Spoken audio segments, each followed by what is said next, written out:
The afternoon light slipped through the curtains, painting soft golden lines across the room as I sat quietly, pretending to focus on the book in my lap. I wasn't reading, not really. My mind was elsewhere, drifting into places I never thought I would go. Life had become predictable, my days a rotation of chores, polite conversations, and silence. My husband had grown distant over the years, always tired, always distracted.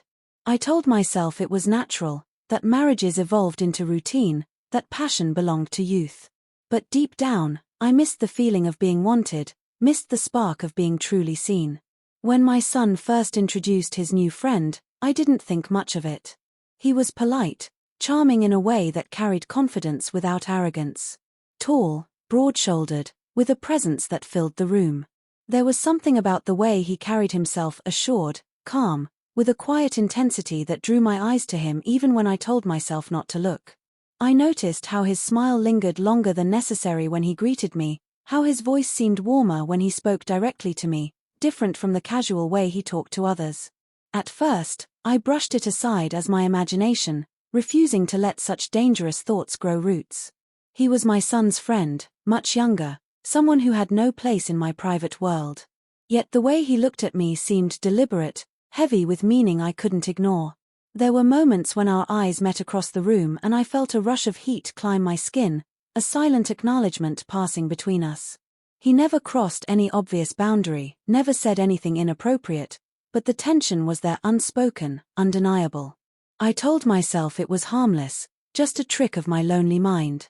Still, I found myself noticing little things about him, the way he leaned back with easy confidence, the way laughter came so naturally to him, the way his presence seemed to change the air in the house. Every time he visited, I caught myself lingering longer in conversation, smiling more than necessary, adjusting my hair when he walked in. It was subtle, small betrayals I hoped no one would notice, least of all myself. But the truth was impossible to ignore. I felt alive when he was near, the dullness of my days temporarily replaced with something sharp and electric. I began to anticipate his visits, pretending it was for my son's sake, though I knew better.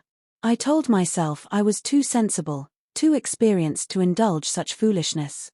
Yet there was a stirring in me I hadn't felt in years, a hunger I thought had long been buried under layers of responsibility and time. I wrestled with guilt even in those early days, guilt for the thoughts I allowed to linger. But the more I tried to suppress them, the more they returned with force. His glances were not accidental. His compliments, though casual, were never without weight. And deep within me, I knew something was building, something dangerous, something that could not be dismissed forever. Word count, ~578 white heavy checkmark. Do you want me to continue directly with section 2, minimum 570 words, in the same flowing style, keeping it seamless for narration? The days that followed became a slow burn of anticipation. Each time he came by, I felt the tension stretching tighter, like a string drawn to its breaking point. I told myself to act natural, to behave as though nothing unusual lingered between us, but my body betrayed me. My pulse quickened at the sound of his footsteps, my breath caught when he stepped into the room, and the silence between us seemed heavier than any words could be. I tried to bury myself in routine, tried to keep my thoughts disciplined, but every small moment seemed to spark something reckless inside me. It wasn't only the glances anymore. There were touches, light and fleeting, disguised as accidents but charged with intention. In the kitchen one evening, he handed me a glass and his fingers brushed mine, lingering just a second too long. The warmth of that touch burned into my skin, and I carried it with me long after he left. Another time, leaning close to explain something from a book, his breath brushed my ear, leaving me dizzy with awareness. None of it was explicit, nothing that could be openly acknowledged, yet everything was layered with meaning that could no longer be denied. The secrecy of it all became its own intoxication. Each near encounter, each glance stolen when my son wasn't looking, made my heart race in ways I hadn't felt for years. The danger heightened the thrill. I knew it was wrong, knew the boundaries I was flirting with, but the more I resisted, the stronger the pull became. He didn't need to say much, his eyes carried all the intent. There was something in the way he looked at me, confident, certain, that both terrified and thrilled me. At night, when the house was quiet, I replayed these moments in my head. I thought about how close we had come, how a second longer, a quieter room, might have changed everything. My imagination filled the silence, painting scenarios I should have pushed away but didn't. The guilt pressed in, whispering that I was a wife, a mother, that these were dangerous fantasies. Yet the thought of him lingered like a forbidden melody I couldn't stop humming. The shift was gradual but undeniable. Our conversations grew more personal. He asked about my interests, about the books I read, about my life beyond the role of a mother and wife. He listened in a way that felt intimate, his attention unwavering, his curiosity genuine. It was as though he saw me not as an extension of my family, but as a woman in my own right, and that recognition unraveled something deep within me. For years I had felt invisible, reduced to the routines of a household, but in his presence I felt seen again. Every time we were left alone, even for a few minutes, the air thickened with unspoken possibility. I caught myself glancing at the door, my heart pounding with the fear of being discovered, and yet a part of me secretly longed for those brief stolen moments. I began to wonder not if something would happen, but when. The inevitability of it haunted me, the certainty that this dance could not go on forever. I tried to convince myself that it was only in my head, that nothing real could come of it. But the look in his eyes told me otherwise, and the part of me that still craved passion couldn't turn away. Word count, ~579 white heavy checkmark. Shall I continue with section 3, minimum 570 words, where the tension finally breaks and the move is made? The day it finally happened felt strangely ordinary at first, nothing to suggest how far things would go. My son had left unexpectedly, rushing out with a quick excuse about meeting someone. I was alone, the house unusually quiet, when the doorbell rang. It was him. He stood there with that familiar easy smile, asking casually if my son was home. I told him no, that he had just left, and for a moment I expected him to go. But instead, he hesitated, and in that hesitation I felt the weight of all the moments that had led us here. He stepped inside, and the silence between us carried more meaning than any words could. I tried to keep my composure, to act as though this was no different from any other visit, but the air was charged. My body betrayed me, I could feel the tremor in my hands, the rapid beat of my heart. He moved closer, not in a rushed or careless way, but with the quiet confidence of someone who knew exactly what he was doing. His eyes never left mine, and in them I saw the intent I had both feared and secretly desired. He spoke softly, his words edged with something deeper than politeness. A compliment, simple but weighted, made me falter. I told him it wasn't right, that this couldn't happen, my voice a whisper more to myself than to him. But even as I said the words, I felt my defenses slipping. He reached out, his hand brushing mine, steady and deliberate this time.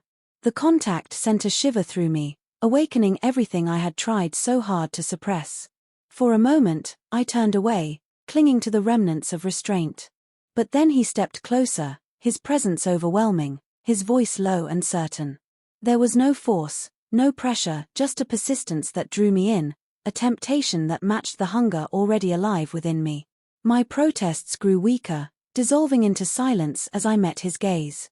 I knew what was coming, knew the consequences, but in that moment the desire to feel alive outweighed every warning in my mind. When it happened, it was not tentative. It was inevitable, the culmination of every stolen glance, every lingering touch, every sleepless night filled with forbidden thoughts. His kiss carried all the tension we had bottled up, and I surrendered to it, the rush of sensation drowning out guilt and reason. The world outside ceased to exist. For those moments, I wasn't a wife holding back or a mother guarding boundaries, I was simply a woman, consumed by a fire I hadn't felt in years. It was reckless, it was wrong, and yet it was intoxicating. Every part of me was alive, every nerve on edge, my heart racing not just from passion but from the thrill of the forbidden. I knew we had crossed a line that could never be erased, yet the intensity of it made regret impossible in the moment. The guilt would come later. For now, all I could feel was the heat of being wanted, the heady relief of surrendering to desire after so long. When it was over, the silence returned, but it was different now, heavier with what we had done. I sat there, breathless, shaken, 1,000 thoughts colliding inside me. He looked at me with calm assurance, as though this had been destined all along. I should have felt ashamed, but instead I felt dizzy, alive, and terrified by how much I wanted more. Word count, ~574 white heavy checkmark. Do you want me to continue with section 4, minimum 570 words, the aftermath, guilt, secrecy, and lingering temptation? The house felt different after that day, as though every wall now held a secret only the two of us shared. I carried it inside me like a weight, but also like a spark I couldn't put out. When my husband spoke to me later that evening, his words blurred together, meaningless noise compared to the storm of memories replaying in my head. I nodded, I smiled where expected, but inwardly I was elsewhere, back in that moment of surrender, feeling his touch, hearing his voice. Guilt wrapped itself around me, but even guilt couldn't erase the fact that I had tasted something I thought was gone forever. Each time he came by afterward, my pulse betrayed me. I found myself too aware of him, too careful in how I moved, how I spoke. My son chatted easily with him, oblivious, while I sat there pretending nothing had changed. But everything had changed. One glance in his direction and I knew he remembered as vividly as I did. His eyes carried that same heat, controlled now, hidden beneath casual smiles, but undeniable to me. Every moment he stayed felt like balancing on the edge of discovery. At night, I lay awake, staring at the ceiling, replaying the choices I had made. I told myself it was a mistake, a lapse in judgment, something that must never happen again. And yet another part of me, the part that had felt alive for the first time in years, longed to relive it. The memory clung to me like perfume, impossible to wash away. My body remembered the intensity, and my heart betrayed me with its craving. I was split in two, half bound by loyalty and fear, half consumed by hunger I could no longer deny existed. I became hyper-aware of everything around me. A glance from my husband made me wonder if he sensed something. A laugh shared between my son and his friend made me panic that my son might see through me. The smallest details now carried unbearable weight. I found myself avoiding eye contact with both of them, afraid my guilt might spill out. Yet the more I tried to hide it, the more suffocating it became. Secrets are heavy things, and this one pressed down on me with every passing day. He, on the other hand, carried it differently. Calm, composed, as though nothing extraordinary had occurred. That steadiness unsettled me, yet it also pulled me closer, made me crave his confidence. A quiet glance from him in the middle of conversation sent my heart racing all over again, reminding me that what had happened wasn't just in my head. It was real, and it lived between us, invisible but alive. I began to question where this would lead. Was it a single stolen indulgence, destined to fade into silence, or the beginning of something far more dangerous? The uncertainty gnawed at me. I knew the risks, the shattering of trust, the breaking of bonds, the devastation it could cause if uncovered. And yet, when I closed my eyes, those risks seemed distant compared to the vivid memory of being desired, of being touched with intensity one thought I had lost forever. The story of that day stayed with me, echoing in the quiet of the house, lingering in the spaces between us. I couldn't say it aloud, couldn't confess it, but it shaped every breath I took. Part of me wished desperately to turn back time, to erase what had been done. Another part clung to it, unwilling to let go. I lived now in that fragile space between fear and longing, uncertain which side would win. And in the silence, one truth remained unshakable: nothing in my life would ever feel the same again.